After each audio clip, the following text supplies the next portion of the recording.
Salut à tous, nouvelle vidéo prono sportif pour ce week-end. Donc là j'essaie un nouveau format, comme je l'ai dit hier lors de ma vidéo, je vais essayer plutôt de mettre pas mal de matchs en simple.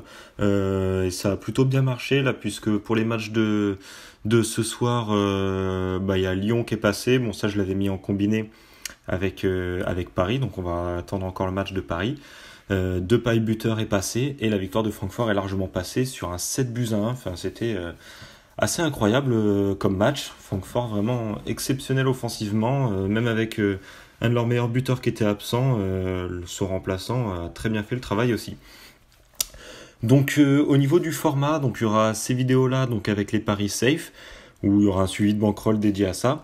Et du coup, je vais débuter un autre format à côté en même temps en parallèle sur des pronos fun que je vais vous proposer, donc avec des cotes un peu plus attrayantes. Bon, les confiances seront un peu plus basses, parce que ça restera des fun. Donc voilà, c'est si vous avez envie de tenter des choses, c'est des matchs sur lesquels j'ai quand même des analyses, que je me dis c'est des cotes intéressantes qui peuvent potentiellement passer.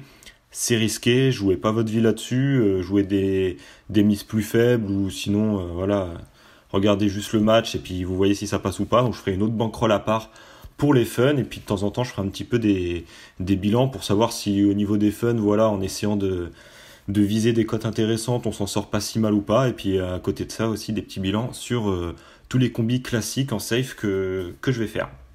Alors j'ai choisi deux matchs en Espagne pour samedi, le match du Barça, le match du Real. Donc deux matchs très importants pour ces deux équipes. Tout d'abord le match entre le Barça et Séville. Alors le Barça, ils se sont pas du tout rassurés avant la trêve. En championnat, ils restent sur 4 matchs sans victoire. 2 buts partout contre Girone. Une défaite 2-1 en déplacement à Leganés. 1-1 ensuite contre Bilbao et un match nul 1-1 à Valence. Enfin, tenu en échec 3 fois et une défaite à l'extérieur à Leganés. Le seul point positif pour Barcelone avant la trêve, c'est leur victoire en Champions League, 4-2 en déplacement à Tottenham. De leur côté, Séville, ce sont les surprenants leaders du championnat pour le moment. Enfin là, vendredi soir, je sais plus quelle équipe, Alaves, je crois, qui a gagné et qui passe pour l'instant première. Séville, Barcelone et tous les autres clubs d'Espagne ont un match de retard. Mais Séville, voilà, réalise un très bon début de saison. Et là, pour l'instant, ils sont en très grande forme, ils sont en feu. Avant la trêve, ils restaient sur 4 victoires consécutives en Liga. Une victoire 6-2 à Levante. 3-0 ensuite contre le Real de Madrid. Une victoire 3-1 sur la pelouse de Eibar. Et une victoire 2-1 contre le Celta Vigo. Pour eux, c'est à l'inverse de Barcelone, en feu en championnat. Leur seul point négatif, c'est une défaite 2-1 sur la pelouse de Krasnodar en Europa League. Donc on a d'un côté une équipe pas très en forme en championnat, qui se rassure en Champions League, de l'autre une équipe très en forme en championnat, qui a été très moyenne à Krasnodar en Europa League. Les deux équipes, ce sont les deux meilleures attaques du championnat qui s'affrontent. Donc le Barça a déjà mis 19 buts en 8 matchs et Séville en a mis 18. Par contre, ce sont deux équipes qui encaissent aussi pas mal de buts. 8 buts encaissés pour 8 matchs pour Séville, et le Barça en a encaissé 9. Donc voilà, c'est deux équipes qui misent tout sur l'attaque, qui oublient un peu parfois de défendre, surtout que Barcelone, il y a encore Umtiti qui sera suspendu pour ce match-là. Barcelone, ils ont un match de Champions League ensuite en milieu de semaine, donc ils vont avoir des journées en moins pour se reposer par rapport à Séville. Donc je pense vraiment que Séville, là, ils vont jouer leur match à fond, puisqu'ils ont jusqu'à jeudi pour se reposer, et puis Séville reste quand même, pour moi, même en faisant tourner un peu leur effectif au-dessus de leur poule en Europa League. Donc je pense qu'ils vont vraiment se concentrer sur le championnat. On peut avoir affaire à une très très belle rencontre. Et la cote du double chance est vraiment magnifique, 3,58 pour nul ou Séville. C'est vrai que Séville, ça fait très longtemps qu'ils n'ont pas gagné à Barcelone, ça fait depuis 2010. Entre-temps, c'est pas mal de défaites et quelques matchs nuls. Mais là, même si je les sens...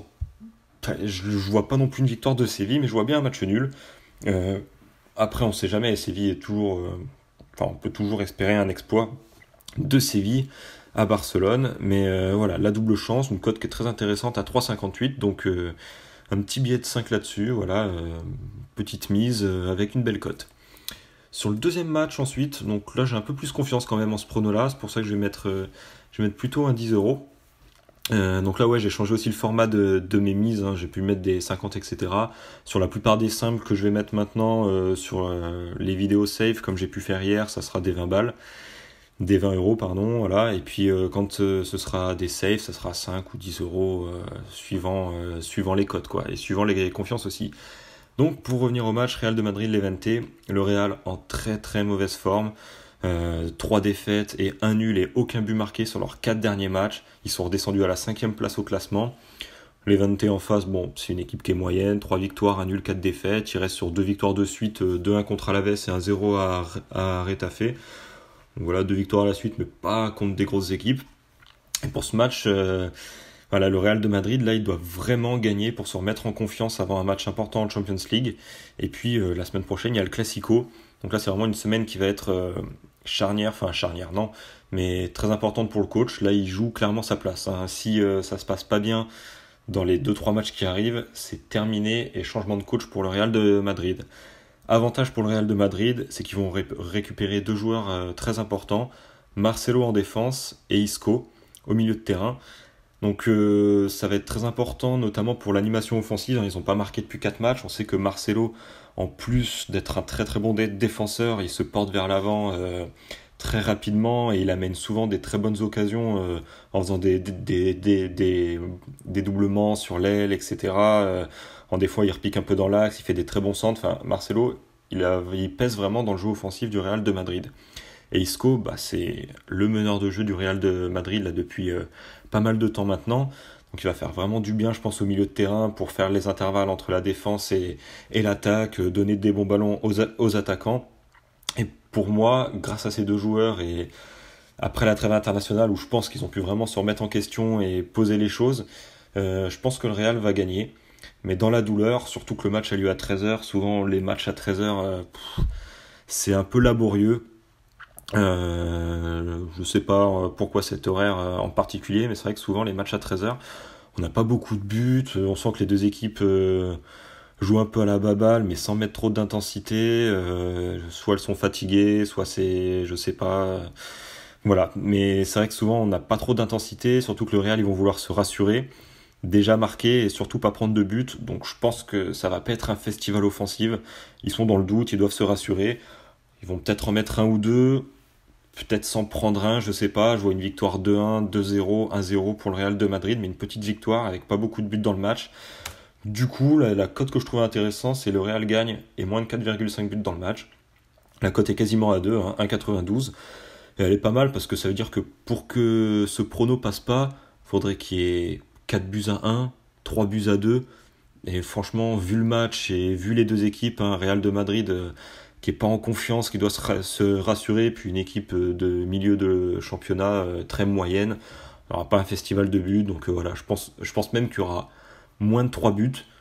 Dans le doute, on va mettre moins de 5 buts, ça fait une cote à 2 quand même, donc c'est pas mal. Et donc voilà, ce sera les 2 petits fun que je vous propose en plus pour samedi. J'aurai sûrement pas le temps de faire une vidéo pour dimanche, mais je regarderai si je peux vous proposer un petit fun sur Snapchat. Donc n'hésitez pas à m'ajouter, Maxime Prono. Si vous voulez faire des petits paris en fun, des fois sur des bookmakers, vous inscrire sur un site de paris sportif, il y a BetClick qui font une offre de 100 euros, enfin les premiers 100 euros que vous misez qui sont remboursés si vous perdez. Avec mon code parrainage, vous pouvez monter à 110 euros. Donc c'était au tout début de la vidéo, Maxime KRCZ. Et puis là, tous les screens que vous voyez, là, des codes que je mets, ça vient pas de BetClick, ça vient d'un autre bookmaker sur lequel je joue depuis quelques temps, mais j'ai pas de code parrainage à vous proposer pour le moment. Et les codes sont plus intéressants, donc c'est pour ça que je mets celle-ci, parce que c'est celle-ci que je joue. Donc je vous mets le lien dans la description si vous voulez aller voir, c'est Melbet. C'est un bookmaker qui est pas super connu, enfin c'est pas un des plus connus en tout cas comme Unibet, Winamax, etc. Mais ils ont des cotes intéressantes, un grand choix au niveau des pronostics sportifs. Puis après ils ont d'autres jeux en plus, un peu comme la Française des Jeux, avec des trucs à gratter, des casinos, etc. Donc voilà, si vous voulez faire autre chose que des paris sportifs, ça peut être pas mal aussi. Lien dans la description, bonne soirée à tous, bon week-end, ciao.